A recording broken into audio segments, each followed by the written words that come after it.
You're listening to the Guts and Glory MMA podcast.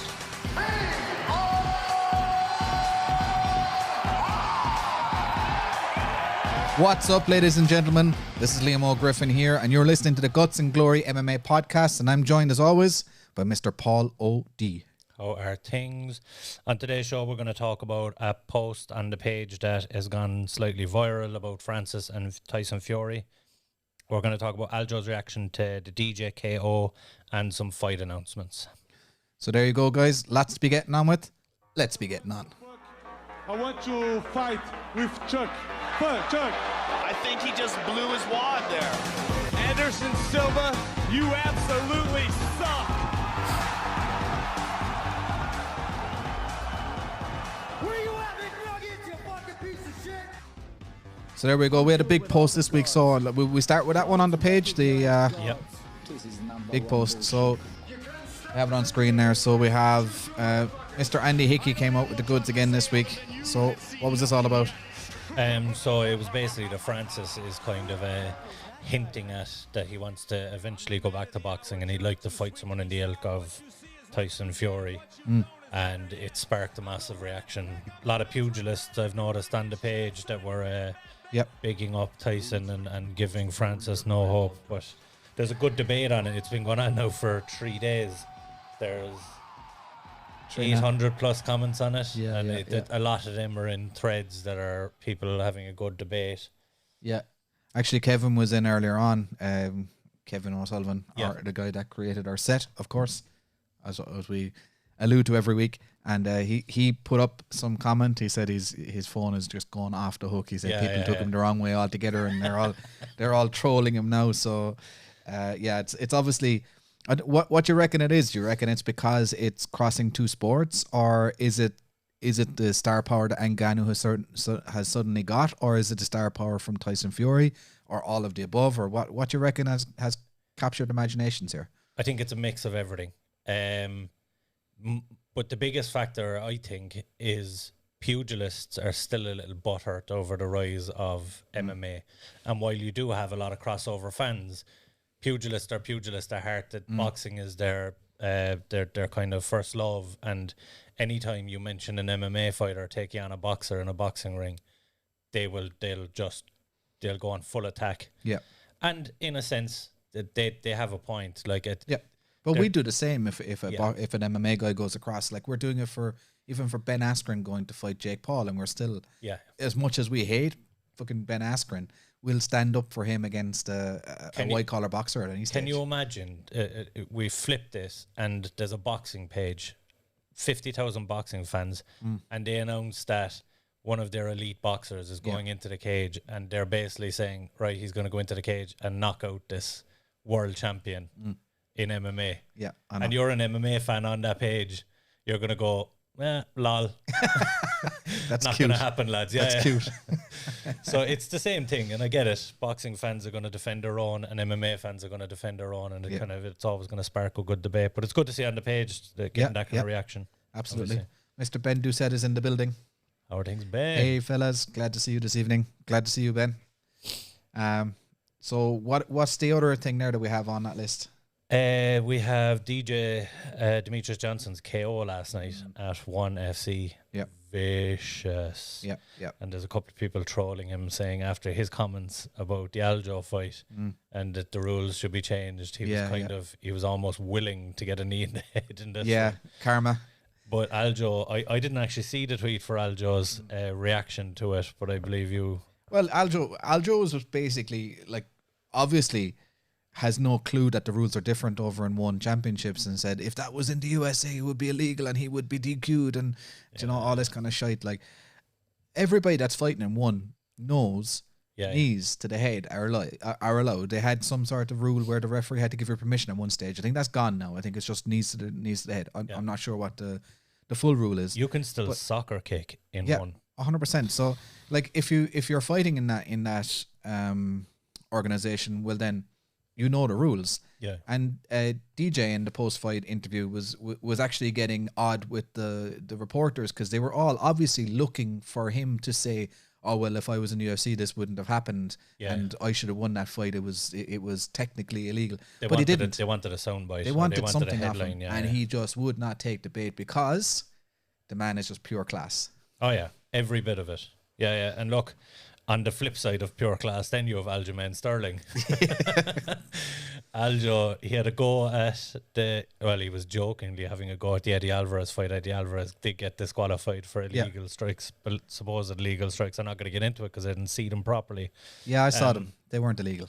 Yeah. See, there's a They weren't debate illegal. going on. I kind of only had a glimpse of the highlight, but No, if even part of your fist is touching the other person's ear, that's not an illegal strike. And literally every single punch. I mean, you see far worse on a regular basis in the UFC, and not even a warning, you know. But I would agree with anyone that said that those strikes were not illegal. But sure, Herb Dean did say just behind the ear is all good as well. Yeah, just like in IMAF, they tell us all the time, make sure that at least one of your knuckles or one of your fingers is touching the ear, and then you're pretty safe then at that stage. So I mean, John McCarthy used to talk about it as Chuck Liddell's mohawk. Yeah. And like Chuck Liddell's mohawk was off limits, but anything else was okay. Do you know? So if you don't want to get punched in the back of the head, have a mohawk. Yeah, That's and put like a big red. Actually, do Dan Hardy style. Dye it red, and that'll be like the no punch zone. go zone. We have a few comments there.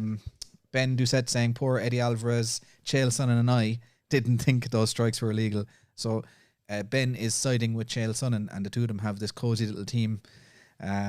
Underground King is still one of my favorite fighters. Yep, absolutely. I mean, and he was visibly upset as well in the tunnel after the fight. Do you know, is this his second loss now with ONE? Yeah, and he's come out and asked them to overturn it as well, because of course ONE FC run their own commission over there, so he's actually asked them to overturn it. Handy. Will they? Yeah. Questionable. Andy Hickey says, I'd have serious suspicion about Morai's hydration. A strong 5'8" walking at 135. He looked fucking huge as well. Yeah. I mean, like DJ's just way too small for that division. I know he's like we talk about ONE doing a different type of thing there with their weighing in and stuff like that, but it's obviously DJ is still doing it the old school way or something, or just something. There's something amiss there because those two guys weren't the same weight class. Yeah, he's just not cutting weight at all. Morai is clearly cutting down some weight to get to that point while monitoring his hydration, obviously, because that's in the rules that they have. But yeah, I agree with Andy. There's something amiss there because it looked like there was two weight classes between them, to be perfectly honest. And Mr. Adrian Murray, I will say one thing: when any MMA fighters or boxing fighters go to the opposite sport, it is stealing a paycheck from another fighter. They should start in against a lower ranked fighter, not a number 2 contender or challenge for the belt. Interesting point. Yeah, look, there's merit to what you're saying, but at the end of the day, it is prize fighting. Lads are gonna. When you say it's stealing a check from another fighter, the A-side fighter is going to fight who they believe is bringing the biggest paycheck to them, so they're going to fight whoever they feel is the money fight, regardless of background. And Ben then saying that Mighty Mouse said that he might think about switching to kickboxing, and Ben doesn't think that's a good idea. I would agree with you, Ben. I think he was outstruck in this fight, and that's against an MMA guy. If you're going to like kickboxing specialists, I think Mighty Mouse has like phenomenal striking for MMA. But the mastery of Mighty Mouse is he's able to mix it up so well. Wrestling defense, wrestling offense, submissions. Like he was never one of the guys that you looked at and went, his striking is the best in MMA. Yep. It's brilliant. Yeah. But it was never that elite level where you go, all right, he could take on the best in the world of kickboxing or boxing or whatever. It's just, I don't think it's a good idea either. Can we say, like, what a loss to the UFC he has been, though?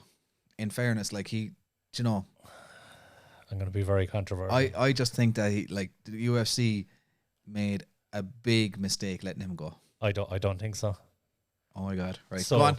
Here's my reasoning. Right, the flyweight division. Can the comment section start mentioning burpees there for Paul again? Just while he's talking. The flyweight division had almost died. Yeah, he'd wiped out the division. He was too good for everyone that was there. Now the new crop that have come through might have been different, but the rebirth of the flyweight division happened shortly after he left, and the interest started to grow again in the flyweight division, and there was loads of new contenders. and you could realistically see them all being champion. And that's where the kind of the evolution of the flyweight division started. So he was the Amanda Nunes of the flyweight division, is what you're saying? Yeah, he was just too good for them. And on the flip side of that, when he did trade over, they got Ben Askren. And Ben Askren was only in the UFC for a couple of fights, but he gave us some entertainment. He probably gave us more pay-per-views in the 2 or 3 fights that he was there. I know, but than DJ did. And I know that's not the reason fans watch the sport. Yeah.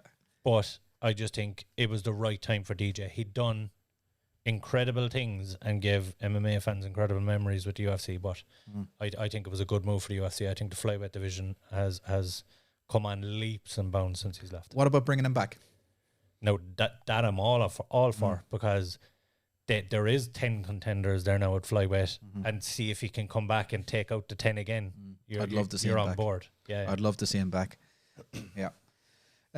Ben Doucette says he was his own worst enemy and worked his way out of the UFC by slaughtering everybody. Yeah, and again, same as I mean, like he's the Amanda Nunes of the flyweight male division. Yeah, and Amanda Nunes has killed the division, featherweight, even though it was never really a division, but it was Cyborg's division, and she's come up, taken it off Cyborg and killed it.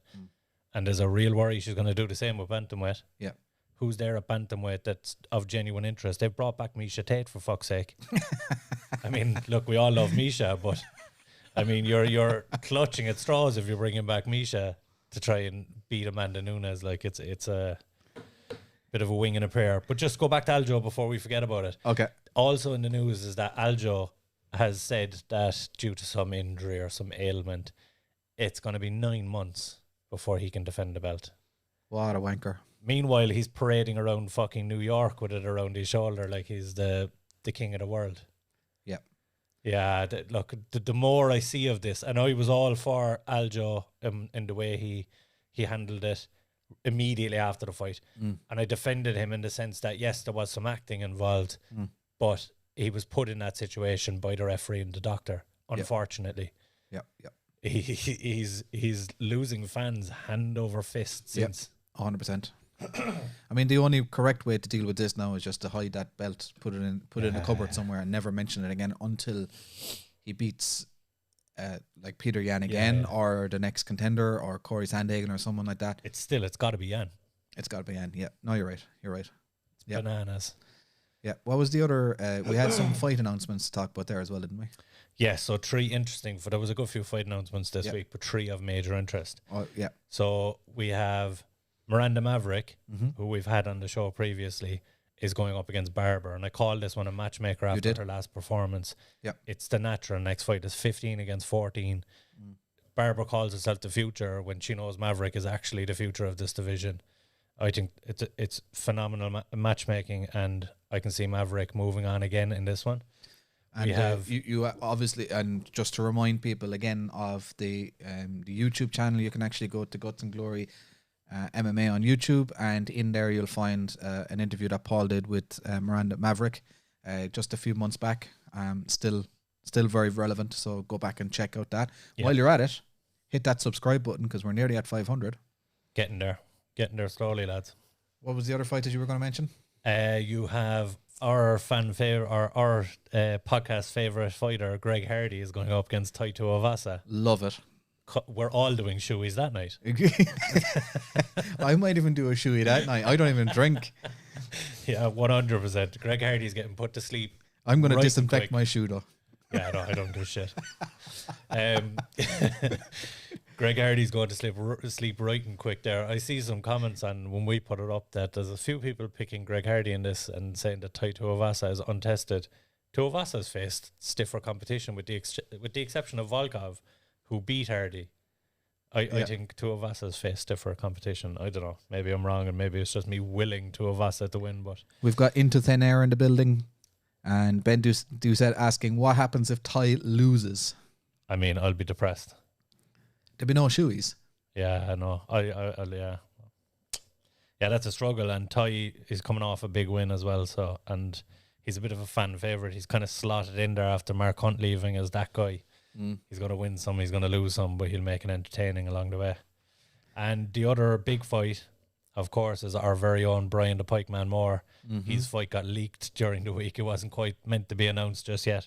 But it was announced, and it's against Eric Goyito Perez, and that's a phenomenal fight. That's a big fight. Eric Perez, let's remember, went 7-2 in the UFC, then 2-0 in Combatche before moving over to Bellator. A lot of people look at his last 2 fights, his 2 losses, but I mean, one of them was against Misic, who missed weight by an alarming amount. And the almost other a stone heavier than him, like going in. Yeah. And the other one against Actually, almost a stone heavier than him on the scales. Probably went in nearly 2 stone heavier. 100%. And then against Josh Hill as well, and that was just a boring. Josh Hill hugged his nuts for 15 minutes. So, yeah, Perez is a tough out for Brian, but it's going to be absolute fireworks. I cannot wait for that one. Ben is just reminding us that Tai Tuivasa has a win over the number 4 ranked heavyweight in Kentucky, and Harry Hunsucker. Lads, we need to stop fucking with Harry Hunsucker. He's seen Poor these Harry. podcasts. One of these days he's going to come fucking looking for me. Like Harry's seen the show where I went off on him. And he said he can't wait for Brian versus Goyito. It's going to be on fire. I still like Brian here, and not just because he's our friend. Yeah. By the way, there wasn't actually a grammatical error there from Ben. That's just young people lingo. It's gonna be fire. Okay. Yeah. So. Oh yeah. You missed that just because you're. Well, yeah. I was just adding in prepositions and suppositions and all sorts of things in there. But into thin air, can we talk about how oversized Adriano Morai's pectoral muscles are? They look like not to scale. Ha ha ha. Sorry, I was losing sleep over this. You were talking about someone else's pectoral muscles. It looked like Demetrius Johnson bald head. Yeah, well, what I meant was 2 flyweights stuck to his chest, as in like the entire body, and that was rug. Yeah, his pecs are huge. I didn't particularly notice. I apart from Adriano Moraes just being huge. He's jacked. Yeah, it's just freaking. But that was more, I think, Demetrius Johnson just being in the wrong weight class. Yeah, he looks so small compared to him. Andy Hickey with a question. Outside of McGregor cards, where does Bellator 258 sit for you in terms of Irish importance? I mean, if you're going across the board, the only one that, obviously, look, McGregor in and of himself on a card is huge. But if we're taking cards that have multiple Irish fighters on them, and then we rate the significance of the fights, this is second for me after the Tree Arena fight where so many of the Irish guys made their UFC debut and Conor fought Brandao. I think that was the biggest night in Irish MMA history, and I think this is the second biggest just because it's 3 known fighters with hugely significant fights with title implications, all 3 of them. So, and yes, Ben, again, James Gallagher is on that card as well. And Peter Queally. Patchy Mix on that card. And Peter Queally, yeah. Peter Queally's the showstopper. Patricky Pitbull. My God. So it's like the 3 of them have fights that any one of them could end up with a title fight out off the back of this. Be mad if all 3 of them had a title shot. Well, they can't. Yeah, what's going to happen there? Do we know? Or John has said that he sees 2 of his guys competing at some stage for a title down the road. Yeah. I see it being Gallagher or Moore. And look, I don't know. Maybe they wouldn't fight because they're very, very good friends. Yeah, very good friends, and they've been training together for a decade. Yeah. But I mean, when the belt's on the line, you just don't know. Right. So speaking of Bellator, are we going to move on to that card next, or have we finished all our news items? Yeah, because we've 2 fucking cards to talk about. We need to get into in it. there.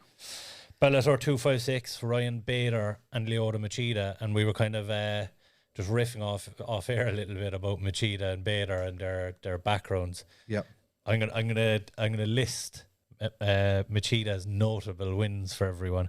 So throughout his career, people he has beaten of note: Vitor Belfort, Gegard Mousasi, Dan Henderson, Ryan Bader, Randy Couture, Shogun Hua, Rashad Evans, Tito Ortiz, Rich Franklin, and BJ Penn. I mean, find me a guy with a better resume. Yeah, off the top of your head. There's very few. Well, Andy Hickey there is on the comment section, so he's going to be jumping straight in with about 5 of them. Yeah. But there's few guys can list off. What is that? How many ex-champions is that? 1, 2, 3, 4, 5, 6, 7, 8, 9 different ex-champions from either Bellator or UFC. Yeah, no, it's crazy. Woof. And he was always like, I mean, like. I didn't even mention Chelson and Rafael Carvalho. two fucking phenomenal fighters as well. Like, yeah, absolutely. But he was like, so I come from a karate background. That's my background. Yeah. And to us, like Lyoto Machida was kind of on the cusp of his kind of rise to the title, very early on when I was getting into MMA competing myself. Yeah. So he was like the mascot for all of us karate guys that were trying to make our way in MMA. I always remember like some of his early fights, and he'd be lashing into body kicks, and they're like just pure karate style. There was no like no a whip. crossover. There was no crossover. It wasn't a mix of Muay Thai and Taekwondo or kickboxing. It was fucking karate, and there was no two ways about it. Like absolute legend. And like that time when John Jones choked him unconscious, like part of me died that night. Like, do you know what I mean? It's like it's like I don't know. That was the ultimate passing of the torch in UFC history, because it was from Lyoto Machida was the last guy of the old age, one discipline predominantly. I know, listen, his jiu-jitsu was fantastic as well, but I mean, he was a karate guy. Yep. And it was the passing of the torch from the old age to the new era of and MMA. even his new instructions as well. I see him, he after releasing a new kind of online instructional striking for MMA. It's just karate. Like, is it? It's just karate. That's all it is. Like I recognize every single stance, every move he's ever done. It's just karate. Did you see that GSP has gone back to his karate roots? Really? Yeah. I haven't seen anything. He's working for a professional karate league now that are bringing all forms of karate together, first time ever. And you know yourself, you've talked about this, all the different forms of karate never get along. But it's going to be competition with all rule sets.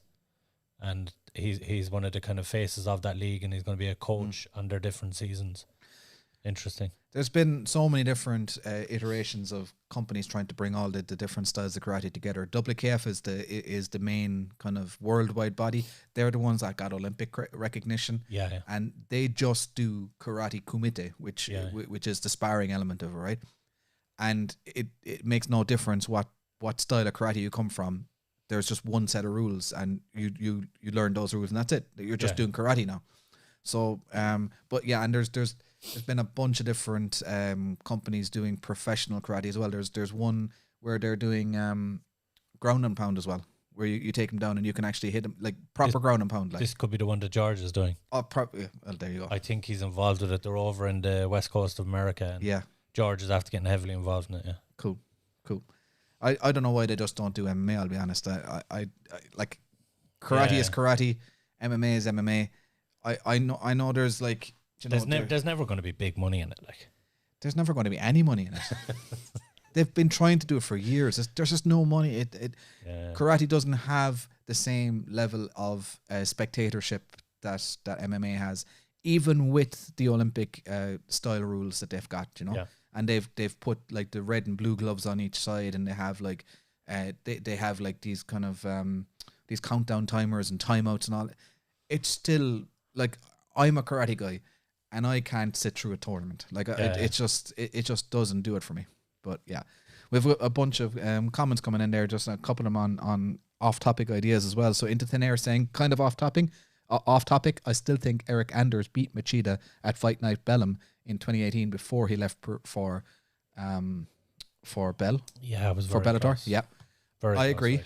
I agree because Eric Anders is from SBG Alabama, so he's a teammate of ours, and I stayed up watching that fight, scoring it, and I thought he had won it. I honestly expected his hand to be raised that night. And Eric has had a couple of losses since, so that would have been like he was on his way up at that stage. I think that would have given him a title shot. I believe 100%. Quilcha de Barra. Off topic. Have you heard of Joe Calloway, karate lad from the UK, trying to make it to the Olympics? Quilcha, I haven't heard of Joe, but we've got two guys here training in SPG Cork, Sean and Chris McCarthy, the karate twins. The karate twins, and they Sean actually represented Ireland in the Youth Olympics and got a bronze medal there, and his twin brother Chris was ranked number 4 in the world. So those two guys were tipped to be at the Tokyo Olympics this year, unfortunately, for the ranking tournaments are not running, and there's lots of controversy over karate going to the Olympics this year, even at all. It's out of the 2024 Olympics. So I don't know, but I haven't heard of Joe. Tell me about him. What's his story? He's obviously very good. But yeah, sorry. We talked about Machida. We didn't really touch on Bader. Poor old fella. Bader. Look, Bader's 27-6, and like we listed Machida's wins, Bader's losses. He's only 6 losses. John Jones, Machida, Teixeira, Rumble, Nemkov, and Tito Ortiz, the very top guys in the world. And I mentioned that because and Tito. Tito, sorry, best guys on Tito. I mentioned that because I think if like you said, it was 2012 when Machida beat him. Tito Ortiz was before that. John Jones wasn't long after that. And I think if you go back to then, I think he was beaten before he ever got into the cage in those 3 fights. Yeah.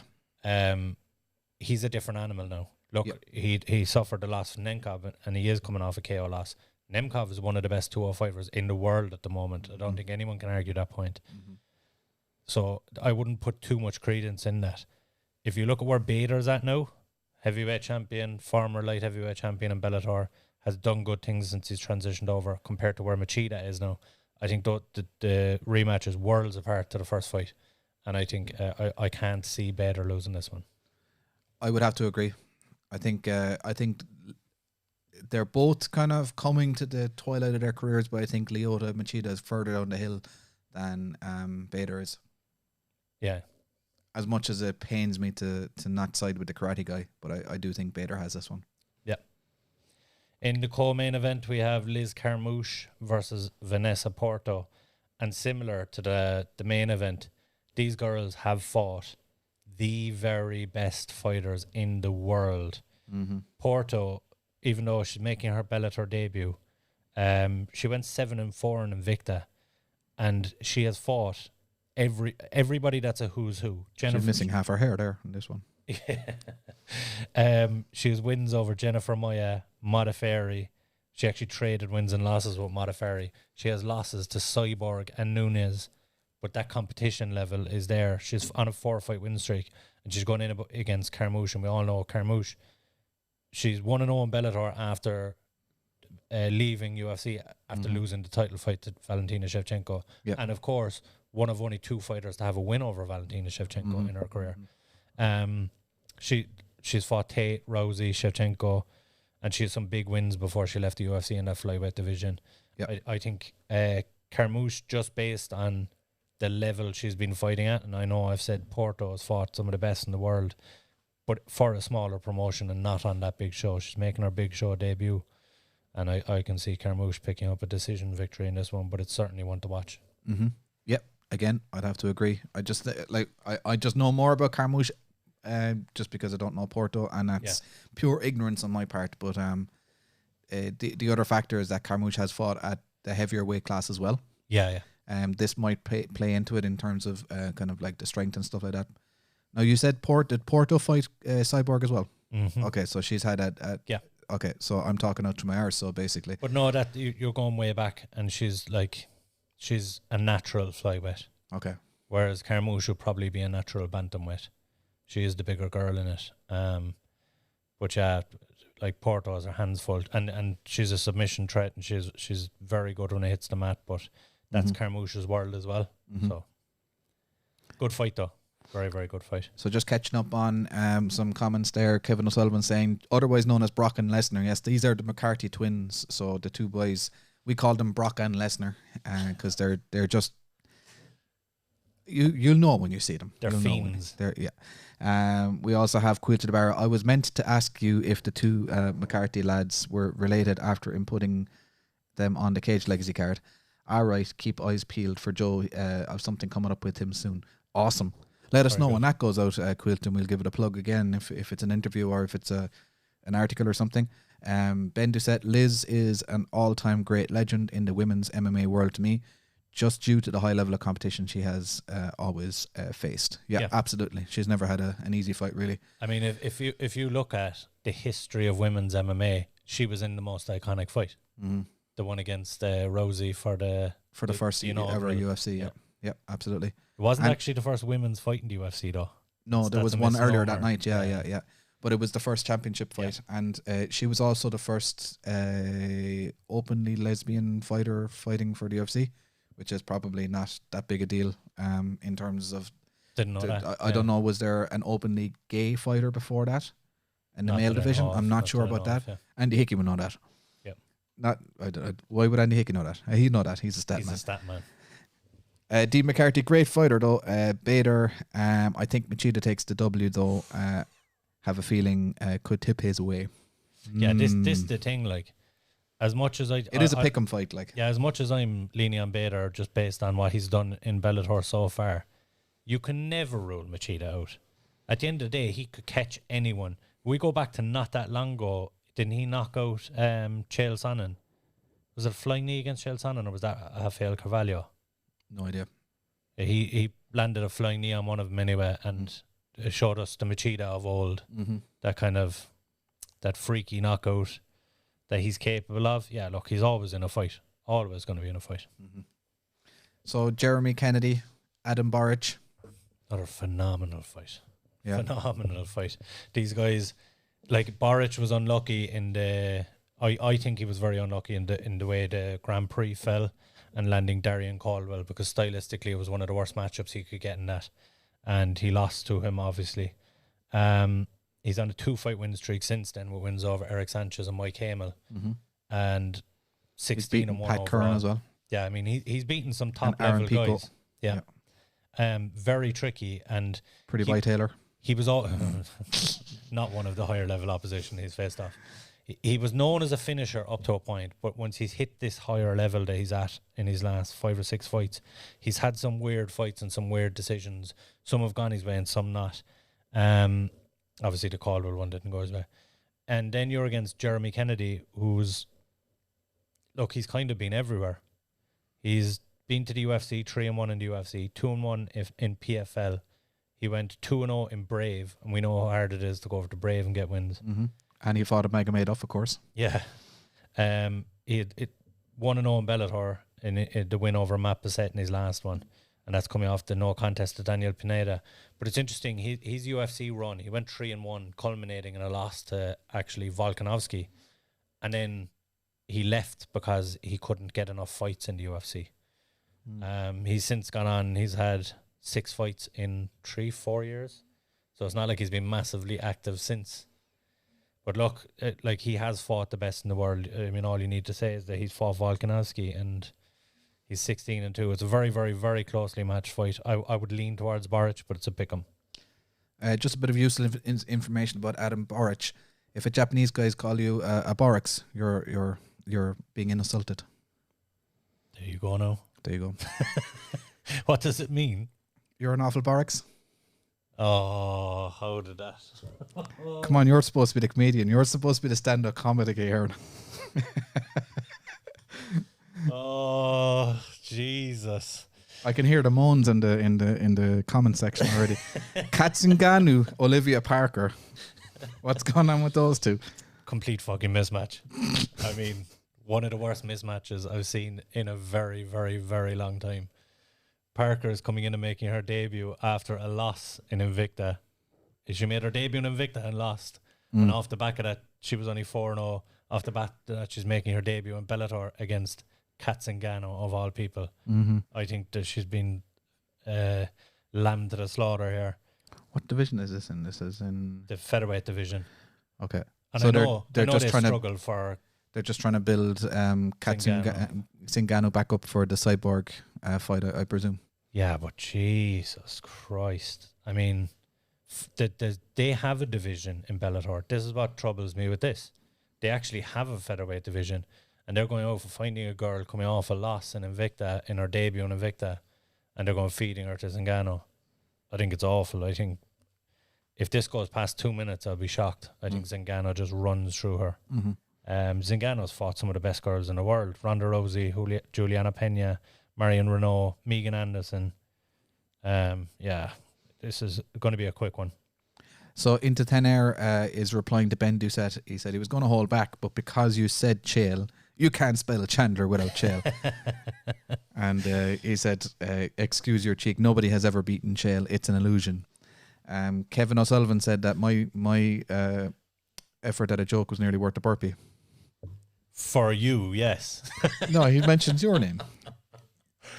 I think every bad joke I ever make should result in a burpee for you. I could be doing a lot of burpees. Oh. So right. the only other fight in that main card, Dan Murray versus Goiti Yamauchi, and Yamauchi has actually trained up in SPG up in Dublin. He's on a 3-fight win streak, wins over Cruikshank, Sadawad and Vishal. I mean, they're 3 huge names in Bellator. Before that, he'd lost to Chandler, and he was on a 3-fight win streak again before that with Piccolotti and Ryan Couture on that list. He's 8 submission wins, and he's going against Dan Murray, who's obviously had that trip to the UFC that was short-lived. He went 0-3 in the UFC, went over to UAE Warriors and got a victory, but he's making his debut here in Bellator, and he's been thrown into the wolves a little bit. Now, Murray's tough. All 6 losses he has in his record are to when he was in the UFC or previous to UFC in RFA or LFA against future UFC fighters and fighters that stayed in the UFC, so they were high-level guys. Yeah. He has Gilbert Burns is in there as well, obviously. Yeah. Yes, that was his debut in the UFC. Fuck that. My God. He has Poor 7. fucker. Yeah, he has 7 submission wins himself. So he'll probably want this to go to the mat and play a little jiu-jitsu game with Yamauchi, but I think Yamauchi takes it. Yeah, I don't even know these guys too well, so I'm just going to go with whatever you said. Of note on that card, before we move to the UFC card, you have a bantamweight contest between Caspel and Jornal Lugo. Both guys are actually ranked. Brian, talking to Brian yesterday, he's not very impressed with both of these guys. Doesn't believe they belong in the rankings, but due to the guidelines they put out and the framework and how you get ranked, these 2 guys made it. He said they're probably not going to be there for long. Oh, nice. But he said, well, look, one of them's going to pick up a victory and they have to stay ranked. But he said, look, the way it is, he doesn't see them as... He reckons they got in on technicalities rather than 100%. merit. And he said there's bigger competition at the moment outside of the rankings. And, of course, you have Diana Afsaragova is fighting on this card, who's a dime piece. Oh, yeah? I just thought you might be interested in that. Yeah, I'm just checking her out there. Yeah, she's fighting Tara Graf, who got sparked in her last one against... Anything to Steffi Graf, no? Not that I'm aware of. Imagine if it was her daughter. That'd be fucking mad. Yeah, but she got sparked in her last one. And I think they're trying to build up this girl, Diana. Yeah. She seems like she might be a draw for them for whatever reason. Who knows? Yeah. Like Where's she fought? So she's 2-0. So she any amateur fights? No. No. She came from a kickboxing background, as far as I know. Okay. But yeah, she went in. The Graf had a bad knockout loss in her last one. Okay. I'm trying to think to who. I'll find out for you now shortly. Valerie Laredo. Yeah. There you go. I knew the name was on the tip of my tongue. But yeah, so she's been... Jesus. I'll do another burpee there. But yeah, she's being fed to all the dime pieces in Bellator. But Nina's a good looking girl herself. Or Tara, even. We better move on to UFC before we get ourselves in fucking trouble. All right, what are we... We're on. Do we have any comments coming in there before we move on? Nothing that gets us out of trouble, I'd say. Hang on there now. Andy Hickey, Diana fight not being hyped enough here, lads. We did our best. Yeah, I hope that covered it for you, Andy. Okay, so where are we at? We're on the UFC. I have to switch to the UFC card here now. Yep. UFC on ABC2 or UFC Vegas 23 or UFC Fight Night. I don't know. I think there's 4 names on this fucking card. Yeah, ridiculous. Yep. Pick one.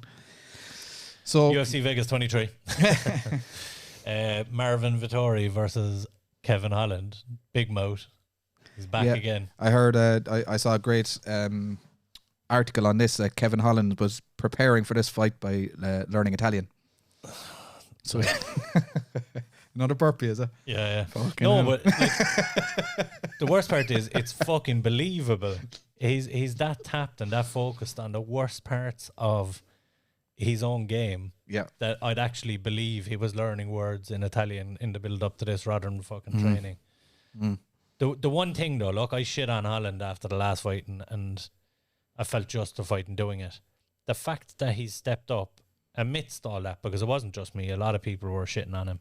The fact that he stepped up again against a top contender and he's sticking true to himself, to be fair, and still believing in himself after getting completely outclassed in his last one. You have to give him some kind of credit for stepping in there again 3 weeks later and opening himself up to a world of fucking shit again if he takes another loss, because it's really rolling the dice this time. If he goes in and he gets outclassed again, he's going to look really foolish, because a lot of people told him to go back to the drawing board after the last one. But if he goes in and gets a KO win, the last one's forgotten about. It's 3 weeks ago. Yep. So it's the ultimate roll of the dice here by Holland, and you have to kind of give him credit going into it. Whether I'm on Sunday talking shit about him again or giving him more credit, we'll find out, but it's a tricky one for him. I just felt that even with a loss, he's just back to where he was at the start of 2020, and it's not that big a deal. He's got 6 fights under his belt this year, I think. I think this is going to be a 6th. 6 since last May, yeah. So, I mean, like, he's got all that cash in the bank. This will actually Takes be the a chance. 7th since last May. Yeah, I mean, it's a chance, but then again, that's what we love McGregor for, is always putting on the line every time he fights. Yeah, And you know, as you say, a win here, like, just makes him, like, for the next 2 or 3 fights, you know. So, yeah, but having said that, Vittori's an animal. Yeah, this is crazy. And looked better and better every time out. 4-fight win streak, obviously. Cesar Ferreira, Andrew Sanchez, Carl Robertson, and Jack Hermanson in the last one. And we all thought Jack Hermanson was the next guy out of Europe to make that big step up. And that fight with Till seemed to be the fight. Vittori took his place, and unfortunately, look, Till couldn't make it to the dance, but we get Holland. I'm going to be very controversial here and say that I can actually see Holland winning this one. Just purely, I think this style of match suits him way better. I think Derek Brunson is his kryptonite. That guy that's just going to not listen to him in any way, shape or form and just take him down over and over again. He doesn't even have to do that much damage, because Kevin Holland doesn't do much to him down there. Vittori, on the other hand, we know he's an emotional guy. We know he's going to react and start talking shit back to him and be dragged out of his original game plan and just get caught up in a firefight. He has a 7-inch reach advantage over Vittori, and Vittori likes a check hook. So he has to be almost standing in his pocket to land that hook against Holland. True. I mean, if he starts getting angry and wading in a Holland's going to knock him out. I see Holland picking up a KO victory here, and I nearly hate to say it, but the way I see it going. Yeah, I don't see it. I mean, was it on Andy Hickey, or it was your voice, but it was Andy Hickey's stats on the behind the tape. Yep. Marvin Vittori was the first person to take Israel Adesanya to the scorecards in the UFC. And that was his last loss by split decision. Yeah. So, I mean, in terms of the toughness of competition and the experience, it is with Vittori, I think. And I think the stakes are too high for him to stumble at this point. I know he's an emotional guy. Very. But when it comes to, like, when you're that close to the top, you've got to, like, you know, there's part of him that says, hey, cop onto yourself here. Now, we know this guy is a talker. You know, like, when you get, you'll get emotionally triggered if you're not expecting something. But if you can, if you know it's coming, you know it's coming, and you know that's this guy's only way of taking you out of the match. Well, then you can prepare yourself. And if he had, I mean, he shows that he has the discipline, or not the discipline, but the ability to become a champion in this division. This has to be a moment where he proves it, you know. I agree with you in the sense that he has shown what he's capable of, but he's never fought anyone that's going to get under his skin. He really hasn't. Like, just look at his last fight. Jack Hermanson is a fucking sweetheart. He's not going to say boo to you. He'd shake your hand after beating him. Carl Robertson, another quiet guy, and Andrew Sanchez, Cesar Ferreira, probably couldn't understand what he was saying. It's not... he's not fought a guy like Holland yet. And you can be sure his corner in his ear, we know what he's going to do. Yeah. He's going to try and get under your skin. We know you're a hothead. You've got to keep your cool. Can he do that, though? That's why he hasn't shown us. And I mean, we've seen him lose his temper on multiple occasions. After wins, after losses. He's lost his temper on fight week with guys just passing him in the fucking hallway. He's a lunatic. If you're that emotional and you're going against a guy that their game plan is to get under your skin, that's exactly what they're going to do. I think there's a couple, the lads in the comments here are agreeing with you maybe. So we also need to remember that, this is from Into Thin Air, by the way. We also need to remember that part of Dana's explanation on signing Holland was because of how annoying he was. The win helped, but that was a highlight in the first promo we ever saw on Kev. Actually, he wasn't signed after that performance on Dana White Contender Series. He picked up a decision win, and Dana White didn't sign him because he annoyed the shit out of him. And a few weeks later, they needed a guy to step in on short notice. It was against Thiago Santos, and nobody took the fight. He rang every middleweight he had. Santos was at middleweight at the time. He rang every middleweight available at the time. Dana did, and no one took the call. No one wanted to fight Santos on a week's notice. Fair enough. And Dana said, ring that big mouth cunt from 2 or 3 weeks ago and see if he's willing to take the fight. And he stepped up. So there that's, you go. Yeah. There you go. He says that Marvin wants to eat him like a plate of pasta. So if he's going to talk, he better back it up. I got Holland KO, TKO, end of round 2. Competitive though, so Marvin's stock will stay as is-ish. Yeah. Interesting point. Ben Doucette, I think Marvin rolls over Holland into thin air. Yes, you were right. He signed him after. Thank you. That was in response to your comment there. Marvin is fucking tough. He has great cardio, strong grappling and heavy hands. He's more polished. Oh, and this is the thing. I 100% agree. I think Marvin Vettori, you've seen what my opinion of Holland after the last fight. Yeah. This isn't, I'm picking Holland because I think he's the up-and-coming star and you think he's Vettori's kryptonite? I think he's going to fucking just make a fool out of Vettori. I think, like, you look at all the factors in the fight that would lead to a knockout. Vettori has to be in the pocket. Holland's unorthodox. Plus, Vettori was training for a southpaw with a kind of a karate stance where he was going to have to be outside for a lot of it and rushing in. You rush in against someone like Holland, he's going to fucking flatline you. I think all the factors are there for Holland to upset the odds here and get a KO. Just my opinion. Well, that's what you're here for. And to be fair, I've been wrong 9 times out of 10 this year. So, so Aaron and Alan repping the Union Jack for this fight against Sadiq Youssef. So another tidbit from the Tail of the Tape video. Is Aaron Allen on one of the longest fight win streaks for the UK fighters? Is that right? So he's on an 8-fight win streak, but 7 in the UFC. He's 7-0 in the UFC, and one more win. A win here would see him draw with Edwards' record, Edwards' record. And they're big wins. There's a few big wins here. Mads Brunel as well. Yeah, Makwan Ermakani. Yeah. Nick Lentz, Gilbert Melendez. And they're the kind of guys, they're not the biggest names. Like Melendez, they're just hard to get by. Aren't the biggest names anymore, but they're tough outs. The 4 guys you named there are very tough wins for a newbie. No, he's not a newbie anymore, 7 fights, but yeah, he's proved himself big time.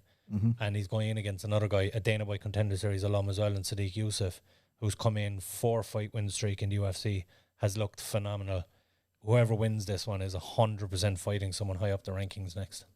Oh, yeah, the win over Dylan Tuke. Yeah. Sparked him over in Brave in 39 seconds, I think. Oh, I remember that fight. Yeah.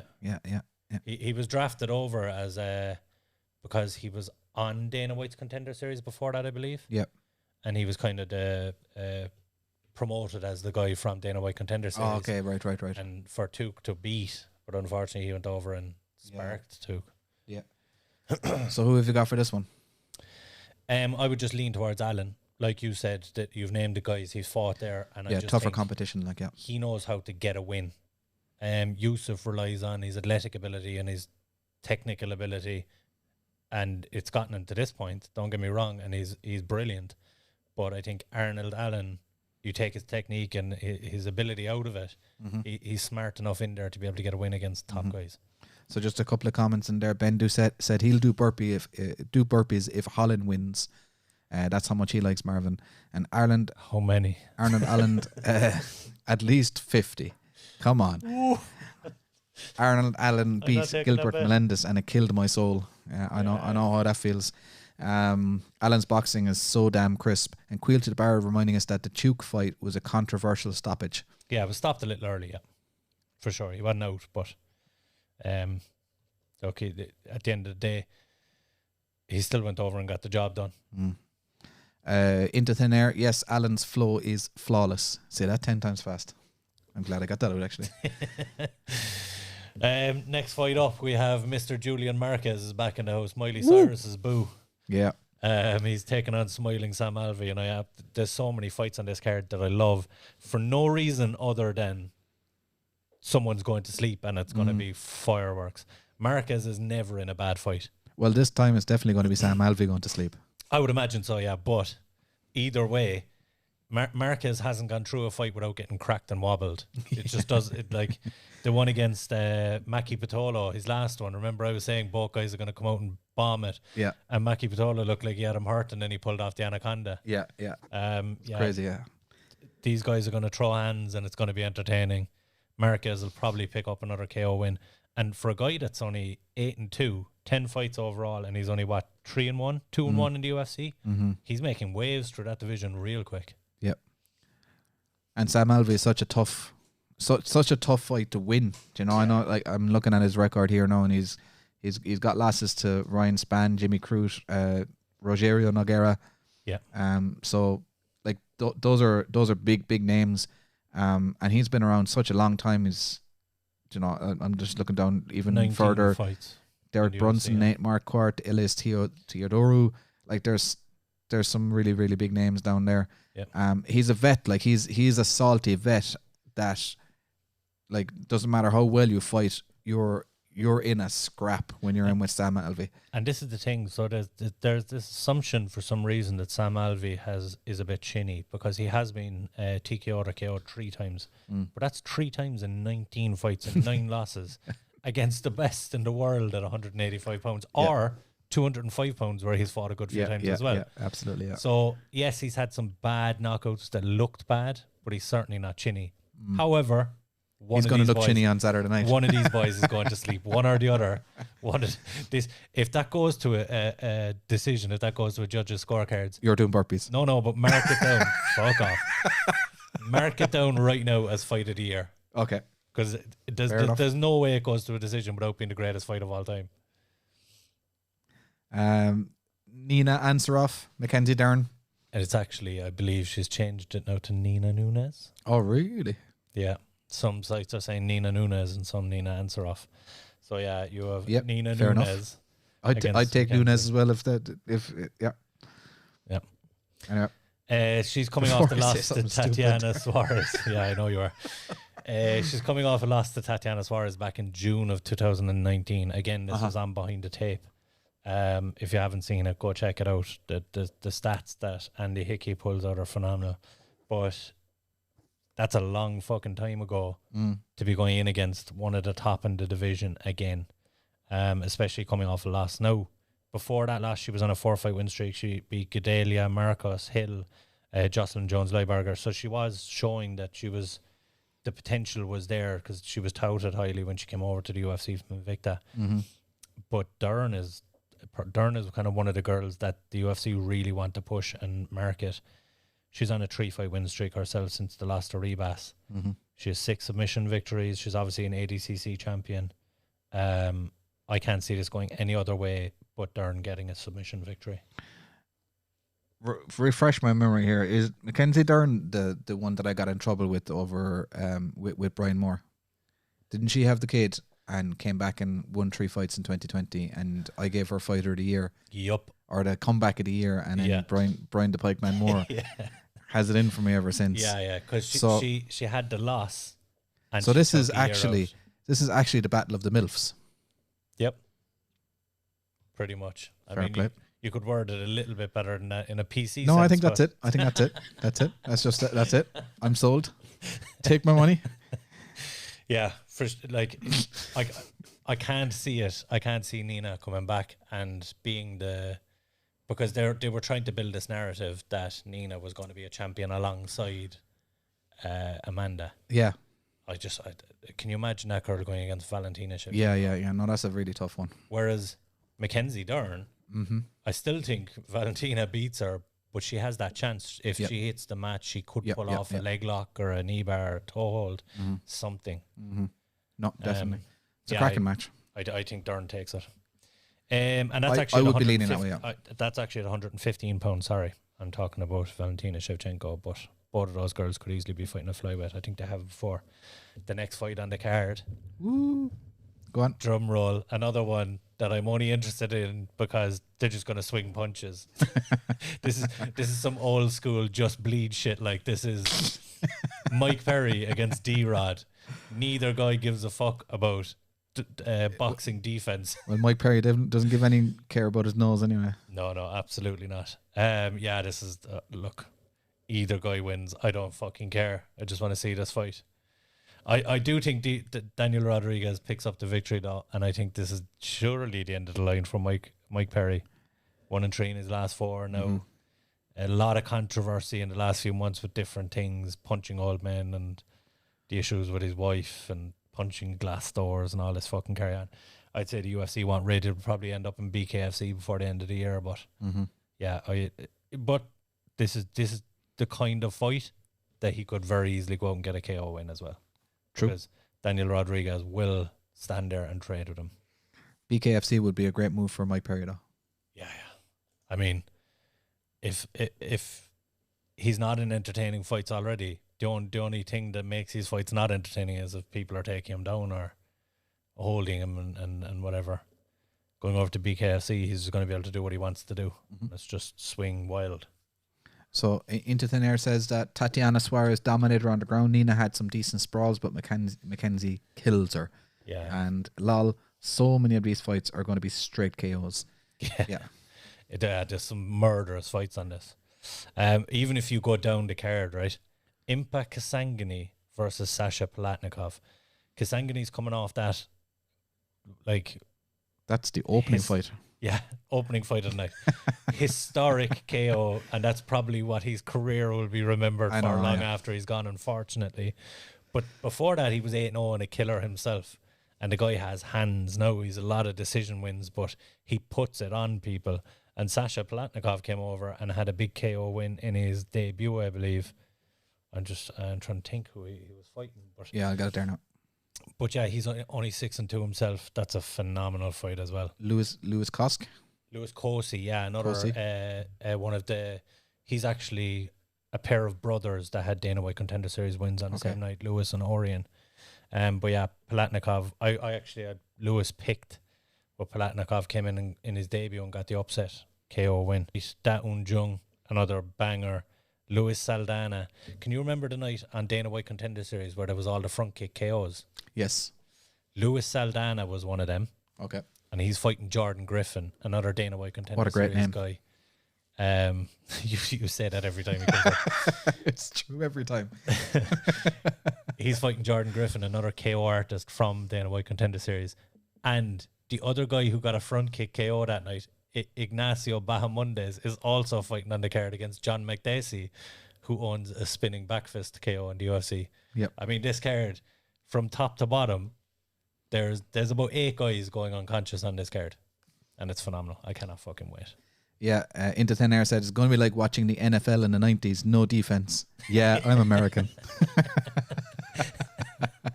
We love it. Jack Shore also for all the UK fans is trying to go 14-0 on this. So that's going to be a big interesting fight. Former IMAF gold medalist, former Cage Warriors champ. Yeah. What's his win streak in UFC? This is his 3rd fight in UFC, so he's 2-0 in UFC. I'm just trying to compare him with the other British lad on the card. But Arnold Allen is probably the biggest success story out of Cage Warriors. in a very long time. Yeah. Jack Shore, they're tipping to be that next guy. Yeah. And Jack was one of those guys that held off on the UFC call-up for a while until he knew he was ready. Yeah. Which, you know, we've just talked about Paddy Pimblett maybe have done the same thing. And just very, very clever. I mean, look at Jack Shore now going into his third UFC fight, already 2-0. He, like, no matter what he does, he's guaranteed at least another 2 fights in the UFC. Do you know? Yeah. So he has prolonged his UFC career. First off, by not going there too soon, and then second off by obviously being good enough to get that streak going. Do you know? There's a difference going over there with confidence, knowing you're ready. And if you take a loss at that point, you can get on with it. The confidence doesn't go completely and say, right, maybe I came too soon, or you just get on with it and focus on the next fight. Whereas you feel like some of the guys go over, they get a loss, and they might as well be packing already. And we have Gamro as well, Mateus Gamro coming from KSW. Yeah. So, and he's against Scotty Hot Sauce Holzman. Nice. Yeah. Scotty's a character as well. That's another fight that could be a fun one. But there's 2 fights actually from the prelims, the Jack Shore and Hunter Azor one, and Jim Miller versus Joe Selecki. Those are the 2 fights that aren't going to be stand and bang wars that are more technical. Yeah. But yeah, they're all great fights. And you were saying a little bit earlier that the last time you interviewed Joe Selecki on the podcast a few months back, and you picked Jim Miller as an opponent for him. So I was talking to Joe, and he was saying that he didn't want to. No, he's been out for over a year for whatever reason. It was nearly that long ago. I was talking to him about 8 months ago, just after his first fight, or just after his last fight, and we talked about what was next for him. And he said he didn't want to rush too much up the division because he was on whatever contract, and he said, I want to be paid accordingly for the people I'm fighting. I'm happy to work out this 4-fight contract down here and then step up when I'm on more money or whatever. Yeah. But I was like, I'd love to see you against Jim Miller at some point. Yeah. I think that's a fantastic matchup. And he was like, yeah, he's been a big fan of his and his style. So it was a fight that he wanted. Brilliant. So maybe it's the fact that Jim Miller is coming towards the end of his career. He called it out. I don't know, but yeah. Phenomenal fight. So apparently we've been cracking jokes and we don't even know it here. That's crazy. Those connections are nuts. Into Thin Air says, came too soon, but definitely a burpee. I don't even know what we were talking about, but we were hilarious anyway, apparently. So always are as well. So I want to take the opportunity again. Let's plug that YouTube channel. And we've spoken about a couple of videos that are on here. So obviously the 10 things you need to know about UFC on Vegas 23, some really good stuff in there, and there's a gaff in here. Paul is very embarrassed about, of course.